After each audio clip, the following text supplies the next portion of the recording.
Malam itu, hujan turun pelan di atas tanah pemakaman desa Selojati. Di balik pepohonan jati yang berjejer rapat, seorang lelaki tua bernama Sarman berdiri diam dengan cangkul di tangan. Punggungnya bungkuk, kulitnya legam, dan tangannya kasar oleh tanah. Sudah lebih dari 30 tahun ia menjadi penggali kubur, menyaksikan banyak jasad turun ke peristirahatan terakhir.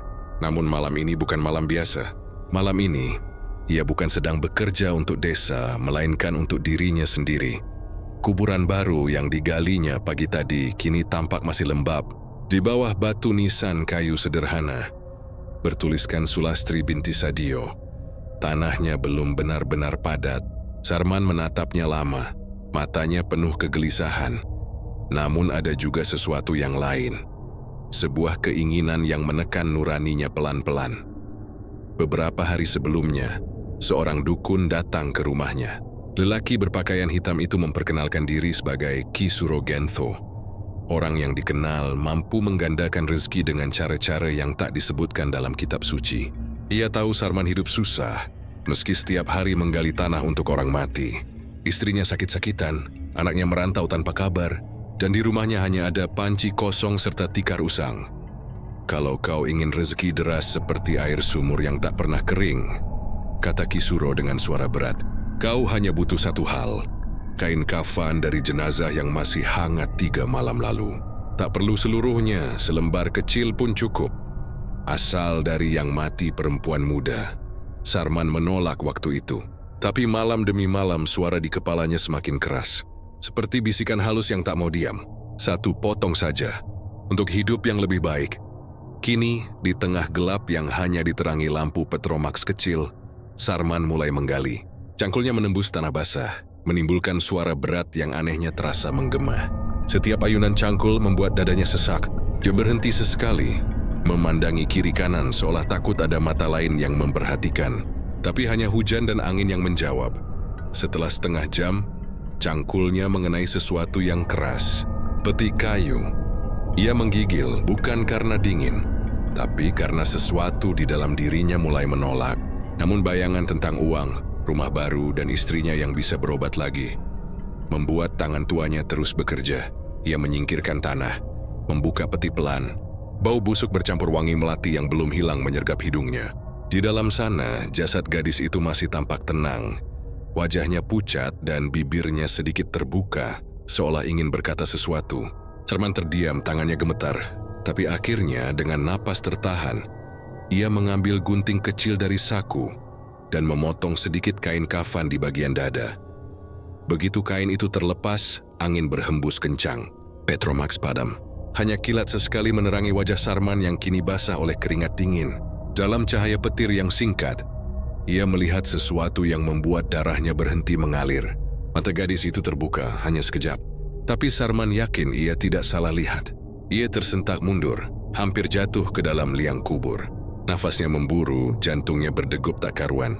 Joey menatap lagi, berharap itu hanya bayangan. Tapi wajah itu sudah kembali tertutup tenang seperti semula. Ia memaksakan diri menutup peti dan menimbun tanah secepat mungkin. Tangan gemetar tak henti. Begitu tanah tertutup rapat, ia berlari meninggalkan area kubur dengan langkah goyah, menggenggam kain kafan itu erat di tangannya. Sepanjang jalan pulang ia merasa diikuti. Di balik rintik hujan di sela pepohonan, ada suara langkah lain, pelan beriringan, seperti bayangan yang mengikuti dari jauh. Sesampainya di rumah, istrinya Mbi Rohmah sudah tertidur. Rumah kayu tua itu tampak suram diterangi lampu minyak. Sarman menaruh kain kafan itu di bawah kasur, lalu duduk di lantai, menatap kosong ke arah dinding. Kepalanya penuh dengan ketakutan dan rasa bersalah, tapi juga harapan. Malam itu ia tak tidur. Angin terus berhembus lewat celah-celah papan. Terkadang terdengar seperti bisikan, kadang seperti suara langkah kaki berjalan pelan di halaman. Seekor kucing hitam tiba-tiba melompat ke jendela dan menatapnya lama. Matanya bersinar merah dalam gelap. Sarman menelan ludah, mencoba menenangkan diri. Jory berpikir, mungkin hanya halusinasinya saja. Tapi ketika ia menunduk ke arah kasur, tempat kain kafan itu disembunyikan, Ia terkejut melihat tanah basah menetes dari bawah kasur, membentuk genangan kecil di lantai. Bau anyir mulai tercium samar. Ia segera bangkit mengangkat kasur pelan, dan di sana, di bawahnya, kain kafan itu kini basah, seperti baru diangkat dari liang kubur. Meneteskan cairan merah kehitaman. Sarman mundur, gemetar. Bibirnya bergetar tanpa suara. Dari luar rumah terdengar suara lembut seorang perempuan. Lirih seolah memanggil. "Pa, panas. Dingin, pa. Belikin aku." Sarman menutup telinganya, tapi suara itu makin jelas. Yui berlari keluar rumah, namun tak ada siapa-siapa. Hujan sudah berhenti. Di kejauhan, tanah kuburan tampak gelap, tapi entah kenapa, dari sana muncul cahaya kecil seperti lentera yang bergerak perlahan ke arahnya. Ia terpaku, kakinya lemas.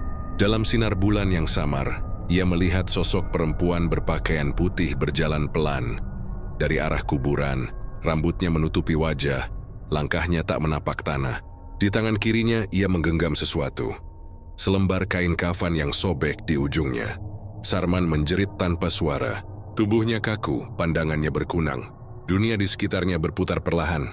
Saat ia terjatuh di tanah, yang terakhir ia lihat adalah wajah perempuan itu mendekat, matnya kosong. Namun dari matnya mengalir darah, menetes ke wajahnya sambil berbisik pelan, "Itu punyaku." Gelap menelan segalanya. Dan di dalam rumah, kain kafan di bawah kasur perlahan mengering, meninggalkan bekas sidik jari merah yang belum pernah ada sebelumnya. 3 hari telah berlalu sejak malam itu. Tubuh Sarman masih terasa lemas, tapi pikirannya lebih sakit lagi. Ia tak pernah benar-benar tidur. Setiap kali memejamkan mata, bayangan gadis bersimbah darah itu muncul, memandang dari balik kabut dengan tatapan kosong, membawa kain kafan yang dulu ia curi. Namun meski ketakutan terus menghantuinya, sesuatu yang ganjil juga mulai terjadi. Uang yang tak pernah ia miliki sebelumnya, kini seolah datang sendiri. Di halaman rumahnya, ia menemukan gulungan uang kertas di dalam karung beras kosong. Seorang tetangga tiba-tiba meminjamkan sapi tanpa diminta, dan orang-orang yang datang mengubur keluarganya di pemakaman selalu memberinya upah lebih. Awalnya ia mengira itu kebetulan, tapi saat malam tiba, bisikan di telinganya mulai berulang. "Kau sudah mulai kaya. Jangan berhenti sekarang." Sarman tak berani menceritakan apapun pada Mbi Rohmah. Istrinya yang sudah tua itu sedang sakit keras. Ia batuk-batuk hampir setiap malam. Napasnya berat, tapi tetap memaksakan diri menanak nasi untuk suaminya. Kadang ia memandang Sarman dengan mata cemas, seperti tahu ada yang salah, tapi tak berani bertanya. Suatu malam, saat bulan tampak pucat di langit, Sarman kembali mendengar langkah-langkah di halaman. Ia mengintip lewat celah jendela dan melihat sosok hitam berdiri di tepi sumur. Tinggi kurus, kulitnya keabu-abuan, dan wajahnya nyaris tak berbentuk. Sarman mundur, lututnya gemetar.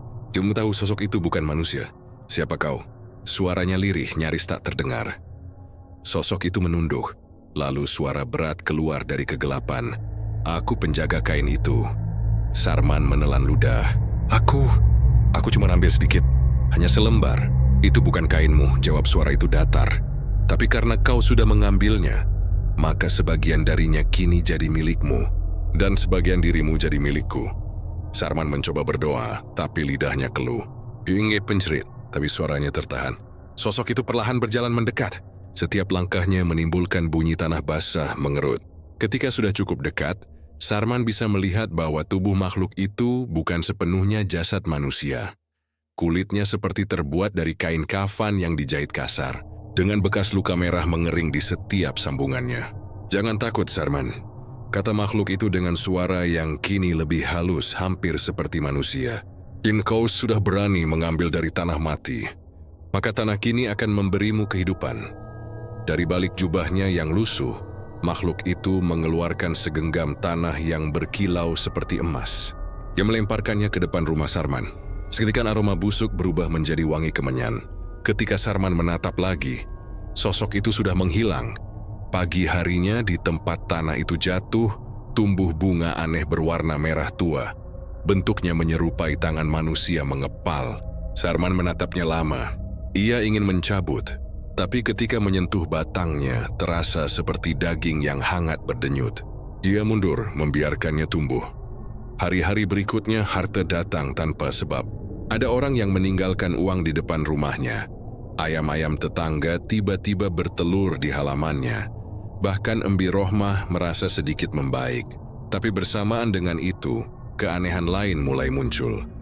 Setiap malam ia mendengar langkah kaki dari arah kamar mandi. Kadang terdengar seperti orang mengaduk tanah, kadang seperti seseorang menyapu dengan benda basah. Jika ia berani keluar, tak ada siapapun di sana, kecuali jejak lumpur menuju kamar tidurnya. Malam ketujuh setelah pertemuannya dengan sosok itu, ia bermimpi. Dalam mimpi itu, ia berdiri di tengah pemakaman. Tapi semua nisan telah berganti menjadi wajah-wajah orang hidup di desanya. Wajah mereka menatapnya dengan mata kosong, seolah menuduh. Di tengah kuburan itu, Ki Surogento berdiri sambil tertawa pelan. Lihatlah Sarman. Tanah memberi, tapi tanah juga menagih. Ketika Sarman terbangun, ia menemukan dirinya sedang berdiri di luar rumah, kaki dan tangannya kotor penuh lumpur. Di tangannya tergenggam cangkul. Ia menatap sekeliling, kebingungan dan baru sadar. Halaman rumahnya kini penuh lubang-lubang kecil, seperti bekas digali tengah malam. Ketakutannya semakin menjadi. Tapi bersamaan dengan itu, keserakahan juga tumbuh. Ia mulai percaya bahwa setiap kali ia memberi sesuatu pada tanah, sesuatu juga akan kembali padanya. Malam berikutnya ia melemparkan ayam peliharaan ke sumur. Esoknya ia menemukan karung berisi beras di depan pintu. Semuanya terasa seperti keajaiban yang gelap. Namun tak ada keajaiban yang tak menagih harga. 3 hari kemudian, saat ia pulang dari makam, Embi Rohmah ditemukan pingsan di dapur.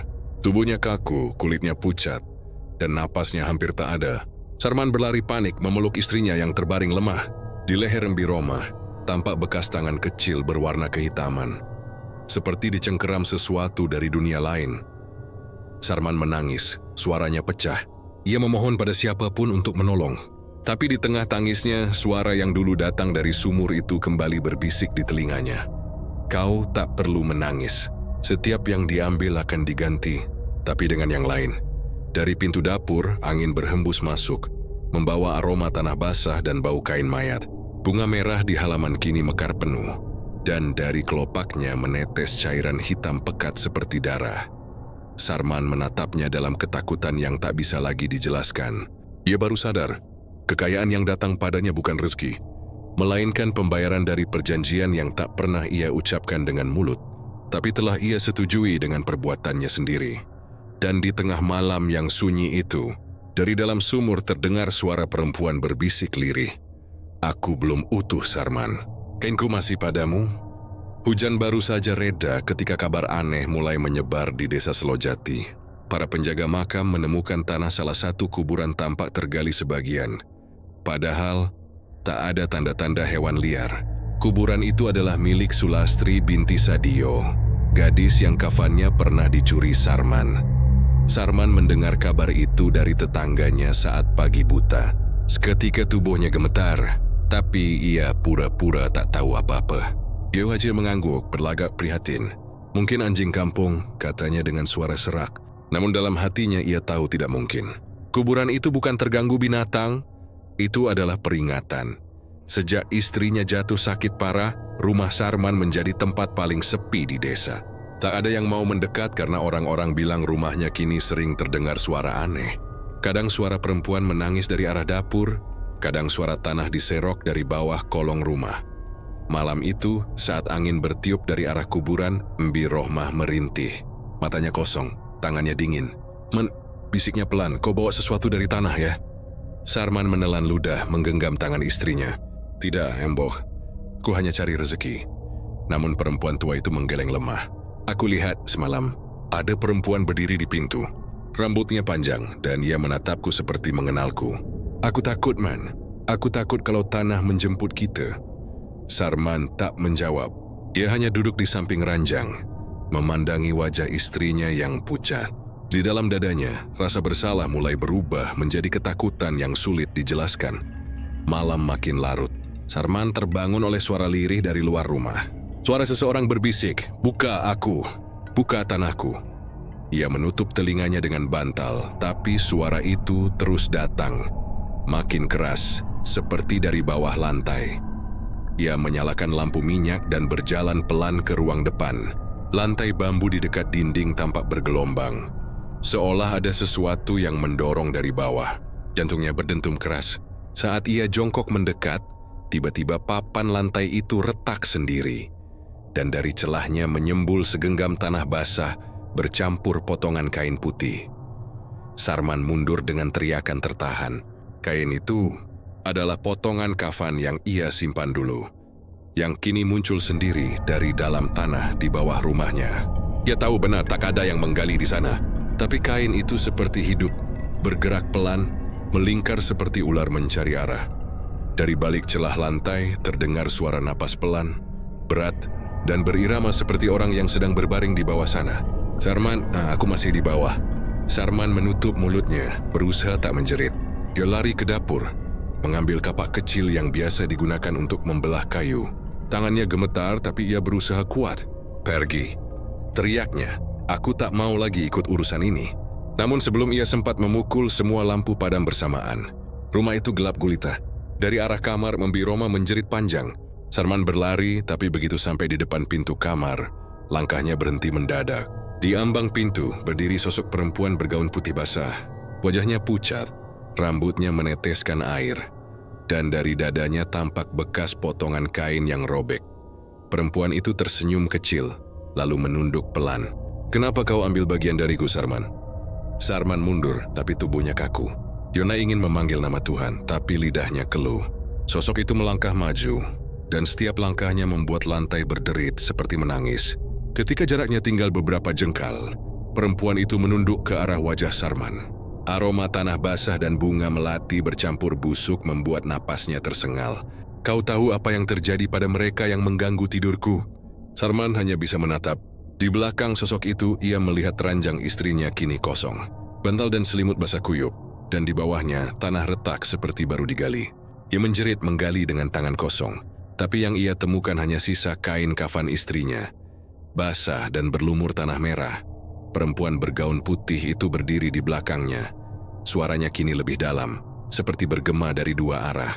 Kau menggali untuk orang mati. Sekarang kau harus menggali untuk dirimu sendiri. Ia mengangkat tangan, dan lantai rumah Sarman mulai bergetar. Dinding bambu berderak, genteng jatuh satu persatu. Dari bawah tanah, suara orang menangis terdengar semakin keras, bukan satu, tapi banyak. Suara arwah-arwah yang mungkin dulu pernah dikuburkan oleh tangan Sarman sendiri. Ia berlari keluar rumah, tapi tanah halaman sudah berubah lembek seperti lumpur. Setiap langkah membuatnya tenggelam sedikit. Di antara tanah yang becek itu, muncul jari-jari pucat, meraih kakinya, mencengkeram kuat. Sarman menjerit menarik kakinya sekuat tenaga. Tapi pegangan itu tak mau lepas. Sampai akhirnya, sebuah tangan keluar seluruhnya. Tangan perempuan dengan kuku hitam dan gelang mayat yang dulu ia kuburkan sendiri. Dari dalam tanah, wajah Sulastri muncul perlahan. Separuh tertutup tanah, tapi matanya menyala merah. Kuburanku tak tenang, Sarman. Karena kau yang mencurinya. Tanah mengguncang keras. Sarman terjatuh, tubuhnya tertarik setengah ke dalam lumpur. Dengan napas tersengal, ia berusaha meraih pagar bambu. Tapi tepat saat jarinya hampir menyentuhnya, sesuatu menariknya ke bawah dengan kuat. Teriakannya menggema ke seluruh desa, namun tak ada yang mendengar. Ketika pagi tiba, rumah Sarman sunyi. Pintu terbuka, lantai ambrol, dan di halaman hanya tersisa sepasang sandal tua serta lubang besar di tengah tanah. Para warga menemukannya dan segera melapor pada kepala desa. Tapi saat mereka melihat ke dalam lubang itu, tak ada mayat, tak ada darah, hanya kain kafan yang melingkar rapi, seolah seseorang baru saja dimakamkan di sana. Dan di atas kain itu, tergeletak sebuah cangkul dengan ukiran nama, Sarman. Hari-hari setelah hilangnya Sarman menjadi misteri besar bagi warga desa Slojati. Kepala desa memerintahkan penggalian di bekas rumahnya. Namun tak ada satupun jasad ditemukan. Lubang besar di halaman kini mengering. Tapi setiap malam terdengar suara lirih dari dalamnya, seperti orang memanggil pelan dari perut bumi. Beberapa warga yang lewat mengaku mencium bau kain basah, bercampur melati busuk. Ada yang mendengar tangisan perempuan. Ada pula yang melihat sosok bayangan berjalan pelan di antara pepohonan menuju kuburan. Sejak itu makam Sulastri ditutup sementara dan tak ada yang berani ke sana selepas maghrib. Namun cerita Sarman tak berhenti di situ. Suatu malam Ki Surogento, dukun yang dulu memberi Sarman syarat pesugihan, datang ke desa itu lagi. Wajahnya datar, langkahnya tenang. Dia mengetuk pintu rumah kepala desa dengan sopan, membawa dupa dan kendi tanah. "Aku datang bukan untuk menolong," katanya lirih, "tapi untuk menagih." Kepala desa tak mengerti. Ki Suro menatap tajam ke arah luar, ke arah hutan di mana rumah Sarman pernah berdiri. "Yang kalian sebut Sarman," lanjutnya, "sudah menjadi bagian dari tanah. Ia memanggilku dalam tidurku, memohon ampun. Tapi janjinya pada pesugihan tak bisa diputus." Warga mulai berbisik ketakutan. Sejak kepergian Sarman, beberapa hal aneh terjadi. Hewan ternak mati mendadak. Sawah menjadi kering meski hujan sering turun. Dan setiap pagi ditemukan bekas cangkul baru di pemakaman. Tak ada yang tahu siapa yang menggali, tapi di atas setiap lubang kecil itu selalu ada bunga merah tua. Bunga yang sama pernah tumbuh di halaman rumah Sarman. Malam itu, Ki Suro membakar dupa di tepi kuburan Sulastri. Asapnya berputar-putar seperti ular, dan dari dalam tanah terdengar suara lirih memanggil, serak dan dalam. "Guru, aku belum kenyang." Ki Suro mengernyit. "Kau tak patuh, Sarman," gumamnya. "Kau telah mengambil bagian tanpa izin penjaganya. Sekarang mereka menagih tumbal." Ia menancapkan kendi tanah ke tanah, lalu membaca mantra panjang. Angin tiba-tiba berputar kencang, membuat pepohonan bergoyang hebat. Suara tangisan perempuan menggema dari segala arah. Warga yang menonton dari jauh segera lari ketakutan, meninggalkan dukun tua itu sendirian. Saat asap dupa memucat, Ki Suro melihat sesuatu merayap keluar dari tanah. Tangan-tangan pucat, basah dan kotor, mencengkeram akar-akar di sekitar makam. Suara seretan kain kafan terdengar jelas. Lalu muncul tubuh Sarman. Separuh tertutup tanah, matanya kosong, wajahnya membiru. "Tegur," katanya serak. "Aku hanya ingin kaya." Tapi mereka tak berhenti menagih. Ki Suro menatap tajam. "Kau sudah berjanji, Sarman. Pesugihan bukan permainan. Kau tak memberi tumbal yang diminta. Sekarang tumbal akan diambil sendiri." Sarman menggeleng. "Aku sudah kehilangan istriku." "Belum," jawab suara lain lebih dalam dari tanah. "Kau berutang pada tanah dan darah. Kau memberi bagian dari jasad suci, maka jasadmu dan keturunanmu jadi gantinya." Tanah di sekitar mereka mulai retak. Ki Suro mundur, tapi Sarman tertarik lagi ke dalam lubang. Dari celah itu muncul wajah-wajah lain. Perempuan dengan mata berdarah, anak kecil yang menggenggam potongan kain, dan sosok tinggi berjubah hitam tanpa wajah. Semua menatap Sarman. Semua menagih. Ia menjerit, tapi suaranya berubah menjadi suara angin. Tubuhnya perlahan larut dalam lumpur, meninggalkan bau busuk yang menusuk hidung. Hanya kepalanya yang masih tampak di permukaan. Bibirnya bergetar, menyebut nama istrinya, lalu tenggelam sepenuhnya. Ki Suro menancapkan tongkatnya ke tanah, mencoba menutup portal kematian itu dengan mantra terakhir. Tapi justru saat itu sesuatu mencengkeram kakinya dari bawah. Tangannya tak sempat melakukan apapun. Tubuhnya terseret ke dalam tanah hitam yang berputar seperti pusaran air. Beberapa detik kemudian, semuanya hening.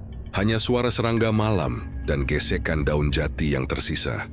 Tapi di tengah kuburan, kini tumbuh sebatang pohon aneh. Batangnya hitam berkilat, daunnya merah seperti darah. Dari batangnya menggantung potongan kain putih panjang, basah dan berat seperti baru diangkat dari liang kubur. Sejak malam itu, setiap kali bulan purnama datang, warga desa melihat bayangan penggali kubur berjalan di antara nisan dengan cangkul di pundak. Kadang ia berhenti di depan makam baru, membelai tanahnya pelan, seolah menunggu sesuatu muncul dari bawah. Dan bila ada yang cukup berani memanggilnya, mereka akan melihat wajah itu berbalik. Wajah Sarman separuh membusuk, dengan mata yang berkilat merah dan senyum getir di bibirnya. "Tanah sudah kenyang," katanya pelan, "tapi kau belum."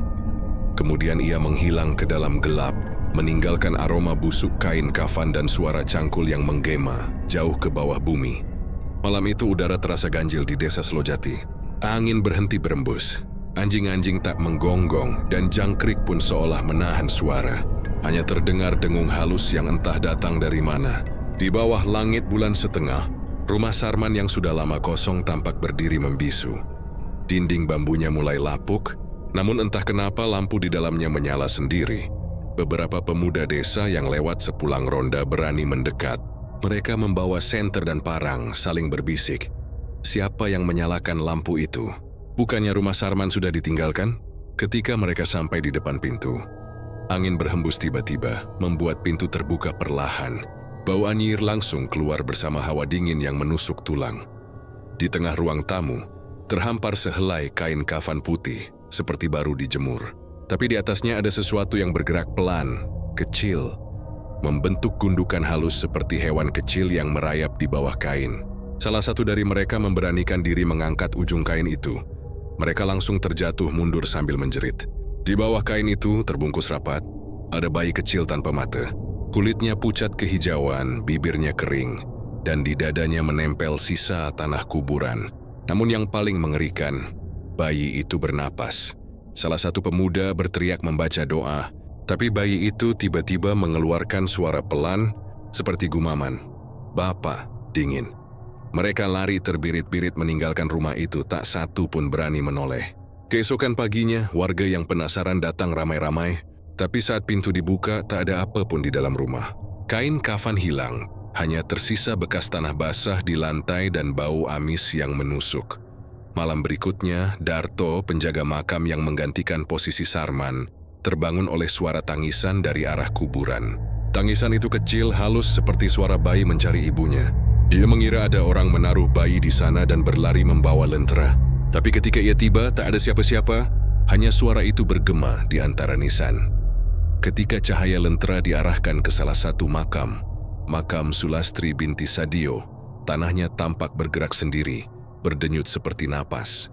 Darto menatap ngeri, mundur beberapa langkah. Dari dalam tanah muncul kain putih yang perlahan terangkat, dan di ujung kain itu ada tangan kecil menggenggam kuat, seolah mencoba keluar. Tangisan itu makin keras, berubah menjadi lolongan panjang. Darto lari ketakutan meninggalkan lentera yang jatuh di tanah. Api dari lentera itu membakar sebagian rumput kering, menerangi pemandangan mengerikan. Sebuah tubuh mungil, terbungkus kafan, merangkak keluar dari makam sambil memanggil, "Bapak." Keesokan harinya kabar itu menyebar. Warga gempar, sebagian percaya itu hanyalah jin yang menyerupai bayi. Tapi beberapa orang tua berkata lain. Mereka percaya pesugihan Sarman belum selesai. Karena ia melanggar syarat, roh yang terikat kini mencari bentuk baru. Tumbal yang lahir dari tanah. Sejak malam itu, tangisan bayi sering terdengar di berbagai tempat. Di sumur, di bawah rumah, bahkan di masjid tua dekat kuburan. Warga yang nekat keluar malam mengaku melihat bayi kecil tanpa mata, merangkak di jalan setapak, meninggalkan jejak lumpur basah. Kadang ia berhenti menoleh dan dari mulutnya keluar bisikan lirih. "Bapak janji, Bapak kaya, aku mau ikut." Suatu malam kepala desa memutuskan memanggil Ustaz Karim, seorang ulama dari desa sebelah, untuk membantu membersihkan bekas rumah Sarman. Dengan ditemani beberapa warga, mereka masuk ke rumah itu sambil membaca doa. Ustaz Karim menabur garam dan air yasin di setiap sudut. Namun ketika sampai di kamar tidur, langkahnya terhenti. Di bawah kasur tua, ia melihat kain kafan terlipat rapi. Ia menunduk perlahan, membuka lipatannya dan menemukan bayi kecil di dalamnya. Tubuhnya dingin, tapi dadanya masih naik turun pelan. Semua orang mundur, beberapa hampir pingsan. Bayi itu membuka mulut, suara seraknya menggema. "Bapak, di luar." Ustaz Karim segera membaca ayat kursi dengan lantang. Bayi itu menjerit, tubuhnya menggeliat seperti dibakar. Kain kafan di sekitarnya berubah menjadi abu. Tapi di tengah jeritan itu, dari jendela rumah muncul bayangan tinggi. Tubuh Sarman, wajahnya membusuk, membawa cangkul di bahunya. "Jangan ganggu anakku," katanya dengan suara berat yang bergema. Cahaya lampu minyak padam seketika. Rumah itu gelap total. Orang-orang berlari keluar, tapi suara langkah Sarman tetap terdengar di dalam. Bersama suara bayi yang kini tertawa kecil. Ketika pagi tiba, rumah itu sudah kosong. Di tengah lantai, hanya ada bekas tapak kaki bayi kecil dari tanah basah menuju pintu keluar. Dan di dinding bambu tertulis sesuatu dengan darah. Pesugihan belum selesai. Yang mati takkan diam. Sejak hari itu, desa Selojati tak pernah benar-benar tenang. Kadang di malam tertentu saat hujan rintik, terdengar tangisan bayi dari arah makam Sulastri. Diikuti suara cangkul yang menggali perlahan. Tak ada yang berani mendekat. Mereka tahu yang menangis bukan bayi biasa, melainkan darah dari tanah. Lahir dari dosa seorang penggali kubur yang menginginkan kaya dengan mencuri dari kematian. Malam di desa Selojati semakin jarang tenang. Setelah kejadian bayi kafan, warga menutup diri begitu matahari tenggelam. Tak ada lagi yang berani ronda. Mushola di dekat makam dibiarkan kosong. Lampunya mati, tikarnya tergulung, dan keranda tua yang biasa dipakai memikul jenazah kini dibiarkan bersandar di tembok, ditutup kain hitam tak ada yang berani menyentuhnya lagi. Namun pada malam Jumat Legi, keranda itu kembali hidup. Darto, penjaga makam, tak sengaja mendengar suara seperti kayu diseret dari arah mushola. Kiwis menahan napas memandangi ke arah sumber suara. Lentera di tangannya bergetar. Suara itu makin jelas. Gesekan kayu di lantai papan berirama lambat, seperti langkah seseorang yang berat dan dipaksa. Ia mencoba memberanikan diri mendekat. Saat pintu musola didorong pelan, ia melihat sesuatu yang membuat darahnya berhenti mengalir. Keranda itu bergerak sendiri. Tidak cepat, tidak melompat, tapi perlahan. Pasti bergeser maju sejengkal demi sejengkal. Seperti ada tangan-tangan tak terlihat yang mengusungnya. Kain hitam yang menutupi tubuh keranda bergetar halus. Dan dari dalamnya terdengar suara lirih seseorang menangis, lalu tertawa. Hahaha, kupulang. Suara itu parau, dalam, tapi Darto mengenalinya. Itu suara Sarman. Darto mundur, hampir jatuh. Tapi keranda itu tiba-tiba berhenti. Sunyi. Hanya suara detak jantungnya sendiri terdengar keras di telinga. Ia ingin lari, tapi tubuhnya seperti terkunci di tempat. Saat ia menoleh, kain hitam di atas keranda terangkat sendiri. Asap tipis keluar dari dalamnya, dan sesuatu merayap keluar perlahan. Kain kafan putih penuh tanah dan darah. Dari dalam gulungan kain itu muncul wajah Sarman, pucat dan busuk. Matanya terbuka lebar dengan kelopak yang sudah mengering. Darto, kamu penjaga kubur baru ya? Katanya dengan nada rendah. Kuburan ini belum tenang, masih ada yang belum dikembalikan. Darto berteriak membaca doa, tapi lidahnya keluh. Keranda itu tiba-tiba terangkat tegak, berdiri sendiri. Lalu melayang menuju pintu mushola. Angin dingin berhembus kuat, meniup semua sajadah dan kitab ke lantai. Lentera jatuh, apinya mati. Ketika pintu mushola terbuka, keranda itu bergerak keluar sendiri menuju kuburan. Di tanah pekuburan, ratusan daun kering berputar seperti pusaran kecil mengikuti arah keranda. Beberapa warga yang kebetulan melihat dari jauh berseru panik. Sebagian lari pulang sambil memanggil nama Allah, namun tak ada yang berani mendekat. Keesokan harinya, mushola itu kosong. Hanya tersisa bekas goresan di lantai dari gerakan keranda malam sebelumnya, seperti bekas cakar panjang. Darto ditemukan pagi itu pingsan di bawah pohon nangka. Wajahnya pucat, bibirnya biru, dan tangannya menggenggam sesuatu erat-erat. Ketika warga membuka genggamannya, mereka menemukan potongan kain kafan. Di kain itu tertulis dengan darah, satu tubuh belum dikubur, satu jiwa belum tenang. Sejak malam itu, keanehan mulai meningkat. Keranda itu tak lagi berada di mushola. Beberapa warga melihatnya di tempat berbeda. Kadang di depan rumah duka, kadang di pinggir sawah. Bahkan pernah di tengah jalan desa saat dini hari. Kadang keranda itu berdiri tegak seperti menunggu seseorang. Kadang ribah sendiri, dengan kain kafan terbuka, dan di dalamnya ada bayangan tubuh yang samar, tak berbentuk, tapi bernafas. Orang-orang yakin keranda itu bukan sekadar benda. Ia sudah menjadi wadah arwah Sarman, perantara antara dunia mati dan dunia hidup. Sampai suatu malam, Bu Karmi, tetangga Sarman, yang dulu sering memberinya makan, mendengar suara ketukan di pintu rumahnya. Dia bawa di pelan, dan di depan rumahnya, keranda itu berdiri tegak. Tak ada siapapun di sekitar. Kain kafannya terikat rapi, tapi di bagian kepala ada celah kecil. Dan dari sana keluar suara lirih. "Bu Karmi, saya lapar." Bu Karmi jatuh pingsan seketika. Keesokan paginya, ia ditemukan tak bernyawa. Tubuhnya kering seperti kehabisan darah. Dan di halaman rumahnya, keranda itu lenyap. Desa Slojati diliputi ketakutan. Kepala desa memutuskan untuk memindahkan semua keranda, kain kafan, dan peralatan pemakaman ke gudang belakang balai desa. Dikunci rapat agar tak digunakan lagi.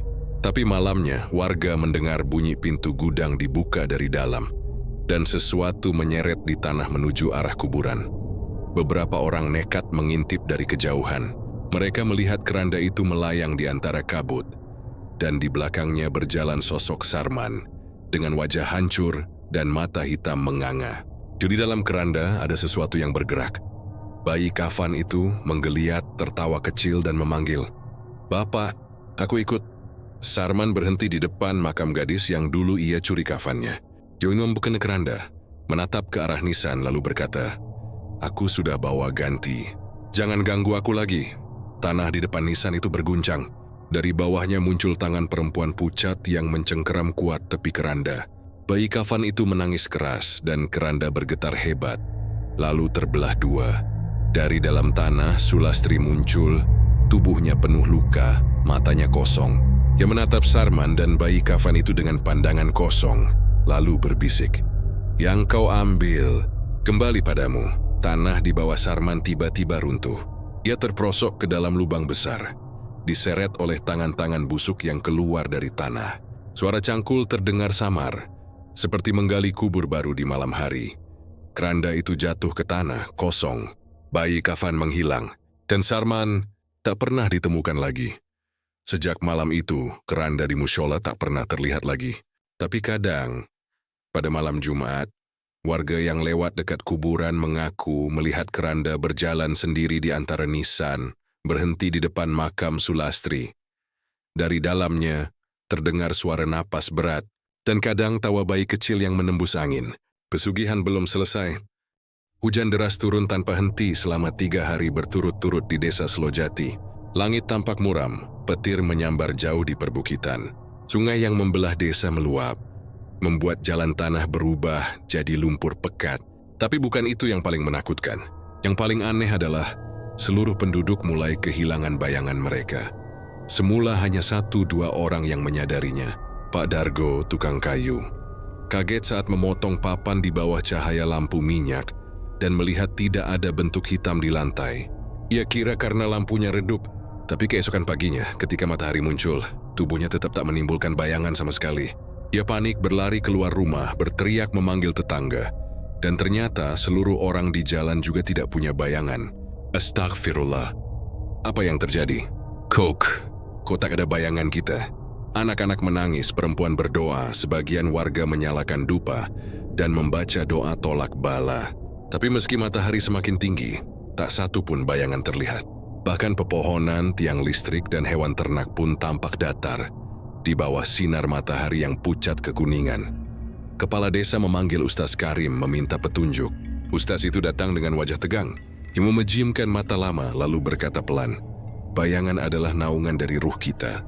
Jika ia hilang, berarti ada sesuatu yang mencuri ruh-ruh manusia di desa ini."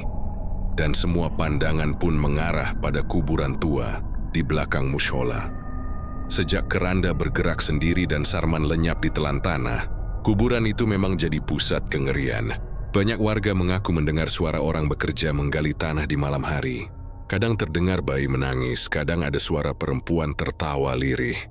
Ustaz Karim mengajak beberapa warga berani untuk memeriksa kuburan itu saat sore hari. Mereka berjalan dengan membawa obor, hati-hati menapaki jalan licin berlumpur. Tapi begitu sampai di sana, angin berhenti, udara seperti membeku. Kuburan yang biasanya rapi kini tampak aneh, nisan-nisan miring. Beberapa lubang terbuka seperti digali dari dalam. Dan di tengah area itu, tanah bergerak pelan, membentuk gundukan besar yang berdenyut seperti jantung. Dari sela-selanya, muncul asap tipis berwarna hitam. "Jangan mendekat!" teriak Ustaz Karim, tapi sudah terlambat. Pak Dargo terpeleset dan terjatuh tepat di atas tanah yang bergoyang. Dalam sekejap tanah itu menyedot tubuhnya seperti pasir hidup. Ia berteriak minta tolong tapi hanya kepalanya yang masih tampak, lalu sesuatu menariknya dari bawah. Tangan putih pucat penuh tanah menggenggam kuat pergelangannya. "Kembalikan bayangan kami." Suara itu bergema dari dalam tanah. Warga kabur ketakutan meninggalkan obor dan peralatan.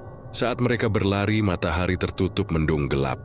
Dan dari arah kuburan, muncul bayangan-bayangan manusia tanpa tubuh.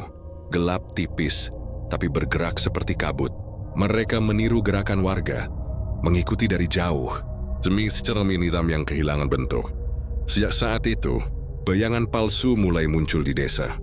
Pada malam harinya, banyak orang mengaku melihat diri mereka sendiri berdiri di luar jendela. Bayangan itu tersenyum, melambaikan tangan, tapi gerakannya terbalik seolah dunia mereka berada di sisi lain kaca. Beberapa warga yang nekat keluar untuk mengusirnya tak pernah kembali. Pagi harinya pintu rumah mereka terbuka, dan di dalamnya hanya tersisa pakaian yang terlipat rapi, tanpa tubuh, tanpa nyawa. Bu Karmi yang dulu sempat pingsan karena keranda, kini menjadi gila. Dia sering tertawa sendiri sambil berkata, "Bayanganku pulang lebih dulu." Dia bilang, di bawah tanah lebih hangat. Malam berikutnya, Ustaz Karim mengumpulkan para lelaki desa untuk berjaga. Mereka menyalakan api unggun di alun-alun, membaca doa bersama. Namun tiba-tiba api unggun padam oleh tiupan angin dingin. Dalam kegelapan itu, bayangan mereka sendiri bangkit dari tanah. Setiap orang melihat bentuk hitam dirinya berdiri di belakang, tanpa wajah, tapi menatap tajam. Beberapa berteriak ketakutan mencoba kabur, tapi bayangan itu menempel di tubuh mereka, masuk ke dalam kulit seperti asap hitam.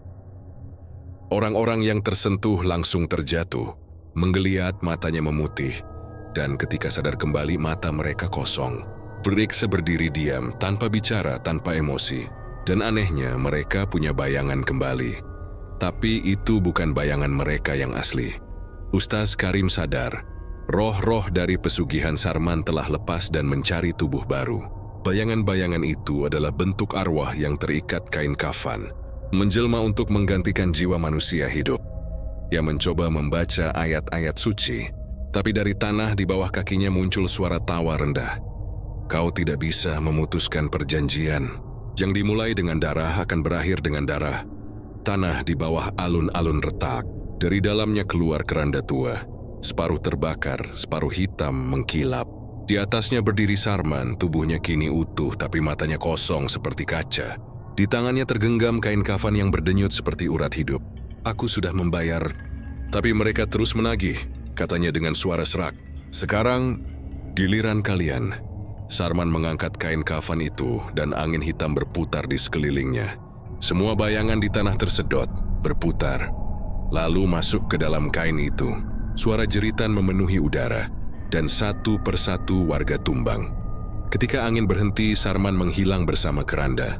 Hanya tersisa Ustaz Karim dan beberapa orang yang masih hidup, berdiri di bawah langit yang kembali tenang.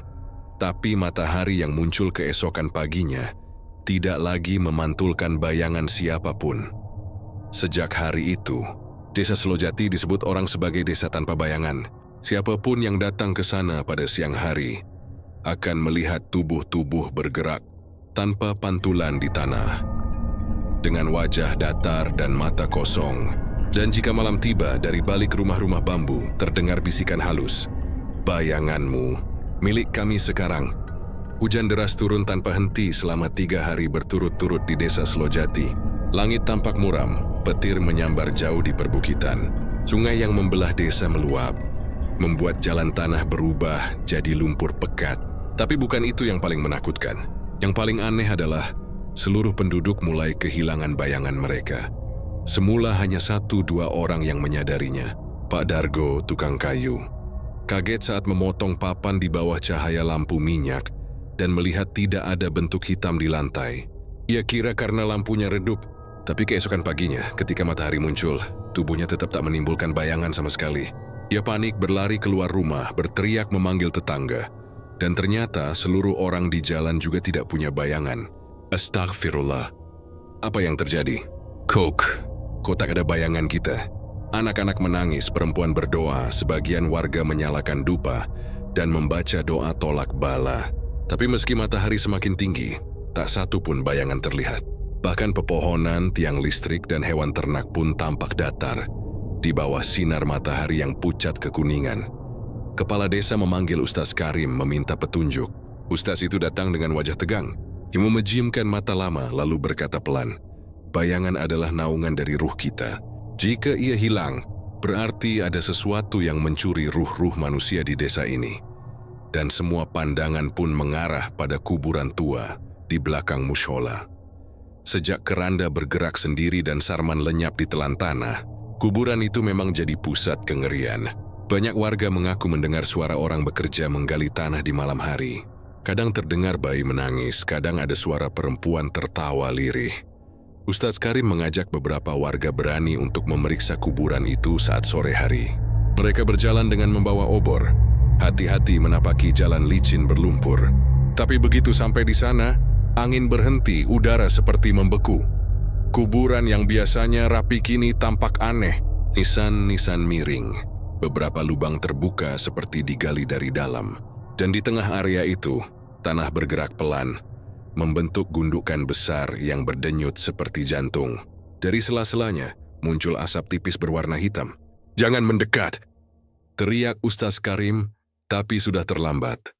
Pak Dargo terpeleset dan terjatuh tepat di atas tanah yang bergoyang. Dalam sekejap tanah itu menyedot tubuhnya seperti pasir hidup. Ia berteriak minta tolong tapi hanya kepalanya yang masih tampak, lalu sesuatu menariknya dari bawah. Tangan putih pucat penuh tanah menggenggam kuat pergelangannya. "Kembalikan bayangan kami." Suara itu bergema dari dalam tanah. Warga kabur ketakutan, meninggalkan obor dan peralatan. Saat mereka berlari, matahari tertutup mendung gelap. Dan dari arah kuburan, muncul bayangan-bayangan manusia tanpa tubuh. Gelap tipis, tapi bergerak seperti kabut. Mereka meniru gerakan warga, mengikuti dari jauh, demi secermin hitam yang kehilangan bentuk. Sejak saat itu, bayangan palsu mulai muncul di desa. Pada malam harinya, banyak orang mengaku melihat diri mereka sendiri berdiri di luar jendela. Bayangan itu tersenyum, melambaikan tangan, tapi gerakannya terbalik seolah dunia mereka berada di sisi lain kaca. Beberapa warga yang nekat keluar untuk mengusirnya tak pernah kembali. Pagi harinya pintu rumah mereka terbuka, dan di dalamnya hanya tersisa pakaian yang terlipat rapi, tanpa tubuh, tanpa nyawa. Bu Karmi yang dulu sempat pingsan karena keranda, kini menjadi gila. Dia sering tertawa sendiri sambil berkata, "Bayanganku pulang lebih dulu." Dia bilang, di bawah tanah lebih hangat. Malam berikutnya, Ustaz Karim mengumpulkan para lelaki desa untuk berjaga. Mereka menyalakan api unggun di alun-alun, membaca doa bersama. Namun tiba-tiba api unggun padam oleh tiupan angin dingin. Dalam kegelapan itu, bayangan mereka sendiri bangkit dari tanah. Setiap orang melihat bentuk hitam dirinya berdiri di belakang, tanpa wajah, tapi menatap tajam. Beberapa berteriak ketakutan, mencoba kabur, tapi bayangan itu menempel di tubuh mereka, masuk ke dalam kulit seperti asap hitam. Orang-orang yang tersentuh langsung terjatuh, menggeliat, matanya memutih, dan ketika sadar kembali mata mereka kosong. Mereka berdiri diam, tanpa bicara, tanpa emosi. Dan anehnya mereka punya bayangan kembali. Tapi itu bukan bayangan mereka yang asli. Ustaz Karim sadar, roh-roh dari pesugihan Sarman telah lepas dan mencari tubuh baru. Bayangan-bayangan itu adalah bentuk arwah yang terikat kain kafan, menjelma untuk menggantikan jiwa manusia hidup. Ia mencoba membaca ayat-ayat suci, tapi dari tanah di bawah kakinya muncul suara tawa rendah. "Kau tidak bisa memutuskan perjanjian. Yang dimulai dengan darah akan berakhir dengan darah." Tanah di bawah alun-alun retak. Dari dalamnya keluar keranda tua. Separuh terbakar, separuh hitam mengkilap. Di atasnya berdiri Sarman, tubuhnya kini utuh tapi matanya kosong seperti kaca. Di tangannya tergenggam kain kafan yang berdenyut seperti urat hidup. "Aku sudah membayar." Tapi mereka terus menagih, katanya dengan suara serak. "Sekarang, giliran kalian." Sarman mengangkat kain kafan itu dan angin hitam berputar di sekelilingnya. Semua bayangan di tanah tersedot, berputar, lalu masuk ke dalam kain itu. Suara jeritan memenuhi udara, dan satu persatu warga tumbang. Ketika angin berhenti, Sarman menghilang bersama keranda. Hanya tersisa Ustaz Karim dan beberapa orang yang masih hidup, berdiri di bawah langit yang kembali tenang. Tapi matahari yang muncul keesokan paginya tidak lagi memantulkan bayangan siapapun. Sejak hari itu, Desa Selojati disebut orang sebagai desa tanpa bayangan. Siapapun yang datang ke sana pada siang hari akan melihat tubuh-tubuh bergerak tanpa pantulan di tanah, dengan wajah datar dan mata kosong. Dan jika malam tiba, dari balik rumah-rumah bambu terdengar bisikan halus, "Bayanganmu, milik kami sekarang." Langit desa Selojati malam itu tak menampakkan bintang sedikit pun. Bulan tersembunyi di balik awan hitam, seakan langit pun enggan menyaksikan apa yang akan terjadi. Desa itu kini seperti dunia yang terkutuk, sepi, dingin, dan tanpa pantulan bayangan di tanah. Hampir separuh penduduk telah hilang, lenyap tanpa jejak. Sebagian ditemukan kaku seperti patung tanah liat. Sebagian hanya meninggalkan pakaian kosong di dalam rumah. Hanya segelintir orang yang masih sadar, dan mereka hidup di bawah panduan Ustaz Karim, satu-satunya sosok yang berusaha memutus kutukan pesugihan peninggalan Sarman. "Semua ini dimulai dari tanah," kata Ustaz Karim dengan suara serak. "Dan tanah juga yang akan menelannya kembali." Ia memutuskan untuk mengadakan ritual pembersihan besar, malam doa yang disebut warga sebagai Malam 1000 Lilin. 1000 lilin akan dinyalakan di setiap makam, satu untuk setiap arwah yang belum tenang, sambil membaca ayat suci agar pintu antara dunia manusia dan dunia arwah bisa tertutup selamanya. Tapi banyak yang menolak, mereka takut. Bagaimana kalau arwah itu datang, Ustaz? Kalau Sarman muncul lagi? Kalau lilin padam? Ustaz Karim hanya menjawab lirih, "Kalau tidak sekarang desa ini tak akan tersisa sampai fajar." Malam itu satu persatu warga yang masih hidup berjalan ke arah kuburan dengan membawa lilin kecil. Hujan sudah reda, tapi kabut tebal menggantung di udara. Di setiap langkah mereka menancapkan lilin di tanah basah, menyalakan nyala kecil yang bergetar oleh angin. Suara doa mulai menggema. 1000 lilin menyala, menciptakan cahaya temaram yang membuat seluruh pemakaman tampak seperti lautan api kecil. Ustaz Karim berdiri di tengah, memimpin zikir, sementara dari balik kabut terdengar suara jangkrik dan desir angin yang menakutkan. Untuk sesaat seolah semuanya membaik, sampai lilin pertama padam sendiri, kemudian disusul lilin kedua, ketiga, keempat. Satu demi satu cahaya meredup, seperti ditiup oleh sesuatu yang tak kasat mata. Suara angin mulai berubah menjadi bisikan. "Kau pikir bisa menutup gerbang yang sudah kubuka?" Suara itu datang dari arah tanah, berat bergema di dada setiap orang. Ustaz Karim menatap sekeliling. Kabut yang tadinya putih berubah keabu-abuan, lalu menghitam. Dari setiap arah muncul bayangan-bayangan manusia tanpa wajah, berdiri di antara lilin yang hampir padam. Warga menjerit, beberapa menjatuhkan lilin dan lari. Tapi jalan keluar seolah menghilang. Kabut kini menjadi dinding. Dari tengah pusaran itu, tanah menggembung, dan perlahan keranda tua milik Sarman muncul lagi, membawa bau busuk yang menusuk hidung. Keranda itu terbuka sendiri. Di dalamnya tubuh Sarman terbaring, tapi matanya menatap ke langit. Mulutnya bergerak seakan membaca doa. Lalu, dari dalam dada Sarman, keluar bayi kafan putih, merangkak ke tanah dan duduk di depan Ustaz Karim sambil tersenyum. "Bapak, sudah banyak yang datang, sekarang giliran mereka pergi." Suara bayi itu menggema panjang dan semua lilin padam bersamaan. Gelap total. Dalam kegelapan itu hanya terdengar tangisan, lalu tawa, lalu suara langkah kaki kecil yang berjalan mengitari makam. Ustaz Karim terus membaca ayat suci. Meski suaranya bergetar, setiap kali ia menyebut nama Allah, ada jeritan panjang dari arah kabut, seperti makhluk yang terbakar. Tapi kabut semakin tebal, dan di baliknya muncul sosok-sosok menyerupai warga desa yang sudah mati. Wajah mereka pucat, mata kosong. Tapi mulutnya bergerak bersamaan mengucap, "Kembalikan kain itu. Kembalikan tubuh kami. Kembalikan bayangan kami." Ustaz Karim gemetar. Ia menatap ke keranda, lalu ke tubuh Sarman yang tergeletak. Ia sadar, selama kain kafan yang dicuri masih ada di dunia, tak ada yang bisa tenang. Dengan sisa tenaga, ia melangkah maju, mengambil kain kafan yang terletak di dada Sarman. Tapi kain itu terasa hidup, berdenyut, dan menjerit seperti makhluk bernyawa. Tiba-tiba tangan Sarman mencengkeram lengannya kuat-kuat, menatap dengan mata kosong. "Kalau kau bakar kain itu, maka aku dan seluruh desa ini akan terbakar bersamaku." Ustaz Karim tak mundur. Ia menggigit bibir, menatap api dari lilin yang tersisa satu-satunya di tangannya. Lebih baik terbakar daripada terus hidup dalam dosa. Ia menempelkan api ke kain kafan. Seketika itu juga jeritan membelah malam. Tanah berguncang, lilin meledak seperti kembang api, dan kobaran api menyelimuti seluruh makam. Sosok-sosok arwah terbakar dalam cahaya putih, menghilang satu persatu, meninggalkan bau anyir yang tak tertahankan. Bayi kafan itu menatap Ustaz Karim dengan mata hitam pekat, lalu berkata pelan, "Terima kasih Bapak, sekarang aku bisa tidur."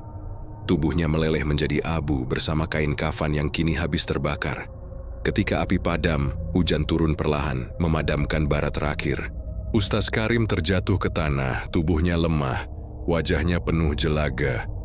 Di sekelilingnya, makam-makam tampak tenang. Lilin-lilin yang tersisa kini menyala kembali satu persatu tanpa disentuh, memberi cahaya lembut ke seluruh tanah pemakaman. Tapi di antara semua makam itu, satu nisan baru muncul tanpa nama. Di bawahnya tertulis dengan darah, "Malam 1000 lilin, satu nyawa ditukar 1000 ruh." Dan di bawah nisan itu, terbaring Ustaz Karim, matanya tertutup damai, tangannya masih menggenggam lilin yang menyala redup. Sejak malam itu, desa Selojati kembali memiliki bayangan, tapi tidak seperti dulu. Bayangan-bayangan itu terlalu panjang, terlalu hitam, dan kadang bergerak sendiri saat tak ada cahaya. Hujan reda menjelang fajar, meninggalkan kabut tebal yang menggantung di atas desa Selojati. Udara pagi seharusnya membawa kesejukan, tapi yang terasa justru beku dan berat, seolah waktu sendiri enggan bergerak. Desa itu kini nyaris kosong. Rumah-rumah berdiri seperti cangkang mati. Di jalan utama, genangan air bercampur lumpur dan jelaga, bekas dari kebakaran di makam semalam. Tapi anehnya tak ada mayat Ustaz Karim di sana. Yang tersisa hanya lilin kecil yang masih menyala di atas nisan tanpa nama. Api itu tak padam meski diterpa angin, seolah menjaga sesuatu di bawah tanah. Pagi itu, Rina terbangun di rumah yang hancur separuhnya. Wajahnya pucat, rambutnya kusut, dan bajunya masih berlumur tanah dari semalam. Ia ingat semuanya, jeritan, bayi kafan, kobaran api, dan Ustaz Karim yang menghilang dalam cahaya. Namun ketika ia membuka pintu rumah, sesuatu terasa salah. Desa yang ia kenal tak sama lagi. Langit berwarna abu-abu keperakan, dan bayangan pepohonan memanjang seperti tali yang menggantung. Angin bertiup, membawa suara azan yang serak dan tidak jelas arahnya. Dari kejauhan, ia melihat sosok-sosok warga yang semestinya sudah mati. Mereka berjalan perlahan, wajahnya hampa, matanya kosong. Tapi mereka tidak menyerang. Mereka seperti sedang mencari sesuatu. Kembalikan darah yang tertinggal. Yang menolak tumbal akan menerima gantinya. Suara mereka menggema lembut, seperti bisikan di antara kabut. Rina berlari ke rumah kepala desa, berharap menemukan jawaban. Tapi saat ia tiba, pintu rumah itu terbuka lebar, dan di dalamnya Pak Lurah duduk membelakangi pintu, menatap sesuatu di tangannya. "Pak, apa yang terjadi?" tanya Rina dengan suara bergetar. Pak Lurah tak menjawab, tubuhnya kaku. Saat Rina memutar kursinya, darahnya langsung membeku. Mata Pak Lurah hitam legam, dan di pangkuannya terbaring kepala mbok sirep, masih basah, dengan mata yang terbuka lebar. Di dinding rumah, tertulis dengan darah, yang mengambil dari tanah harus dikembalikan ke tanah. Rina menjerit, tapi suara itu tenggelam dalam gelagar petir. Ia lari keluar, dan di ujung jalan seluruh warga yang tersisa berkumpul di depan balai desa. Mereka menatap ke arah tanah lapang, tempat di mana dulu Ustaz Karim memimpin pengajian. Kini di sana berdiri sebuah pohon beringin hitam, tumbuh hanya dalam semalam. Akar-akar besarnya menjulur ke segala arah, menembus tanah, tembok, bahkan tubuh-tubuh yang masih berdiri. Di tengah akar itu, ada wajah manusia yang menyatu di batang. Wajah yang meringis, menangis, dan berbisik pelan. Rina mengenali satu di antaranya. Wajah Ustaz Karim. Aku sudah menutup gerbangnya, bisiknya dari sela akar. Tapi harga yang diminta lebih dari nyawaku. Rina menangis, tapi belum sempat ia mendekat. Tanah bergetar hebat. Dari bawah akar pohon beringin muncul Sarman. Kali ini tak lagi seperti mayat, melainkan makhluk setengah manusia, setengah arang. Kulitnya hitam, retak seperti tanah kering. Dan dari celah-celah tubuhnya keluar asap tipis. Matanya menyala merah. Suaranya serak namun penuh kekuatan. Cegudi sudah membayar sedikit darah, tapi seperti tak puas. Kini mereka ingin semua yang pernah menolak perjanjianku. Sarman mengangkat tangannya, dan dari setiap rumah muncul arwah warga yang mati karena pesugihan. Mereka melayang menatap hidup-hidup yang tersisa. Satu nama lagi. Lalu kutukan ini berakhir. Semua mata arwah itu tertuju pada Rina. Rina mundur, tubuhnya gemetar hebat. Ia menggeleng. Aku tak pernah ikut perjanjianmu. Tapi dari balik kabut, terdengar suara bayi yang familiar. Bayi kafan dari malam sebelumnya. Kini ia muncul lagi tapi dalam bentuk yang lebih agak lesu. Ia berdiri menatap Rina dengan mata hitam polos. Kau pewaris darahnya, Rina. Darah dari Sarman. Rina membeku. Dia teringat cerita ibunya, bahwa Sarman adalah paman jauh yang hilang bertahun-tahun lalu. Dan ibunya pernah menerima bantuan darinya tanpa tahu itu hasil pesugihan. Ternyata, kutukan itu mengalir dalam darahnya sendiri. Arwah-arwah mulai mendekat. Teriakan bergema dari segala arah. Tanah berdenyut seperti nadi. Dan akar-akar pohon beringin melingkari Rina, mengikat pergelangan tangannya. Namun di tengah teror itu, cahaya kecil muncul di dada Rina. Lilin terakhir milik Ustaz Karim. Lilin itu tiba-tiba menyala tanpa api. Hanya cahaya putih lembut. Dari dalam sinarnya terdengar suara Ustaz Karim. Api tak bisa menebus darah, tapi doa bisa memutus warisan. Rina menutup matanya, memeluk lilin itu kuat-kuat, dan mulai membaca doa yang diajarkan semalam. Suaranya serak tapi penuh keyakinan. Sarman menjerit. Bayi kafan menangis.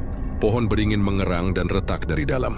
Arwah-arwah mulai terbakar cahaya putih, meleleh seperti lilin panas. Kukup. Itu bukan untukmu, teriak Sarman mencoba meraih lilin itu. Tapi saat jarinya menyentuh cahaya, tubuhnya pecah menjadi abu. Akar-akar terputus satu persatu, dan pohon beringin itu ambruk ke tanah. Terbakar tanpa api, cahaya lilin semakin terang, membungkus seluruh desa. Dalam cahaya itu Rina melihat sekilas wajah-wajah arwah yang tersenyum, termasuk Ustaz Karim, yang akhirnya tenang lalu semuanya hilang. Ketika Rina membuka mata, matahari pagi sudah tinggi. Desa Selojati kini sunyi tapi bersih. Tak ada kabut, tak ada arwah, tak ada pohon beringin. Hanya sisa tanah hangus di lapangan, dan satu lilin kecil di tangannya padam. Ia berjalan perlahan menuju sungai, menatap pantulan dirinya. Untuk pertama kalinya bayangannya tampak jelas dan utuh. Tapi saat ia berbalik hendak pergi, bayangan itu tidak ikut bergerak.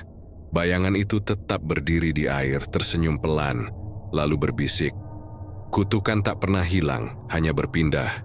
Di kejauhan, lonceng tua di balai desa berdentang satu kali.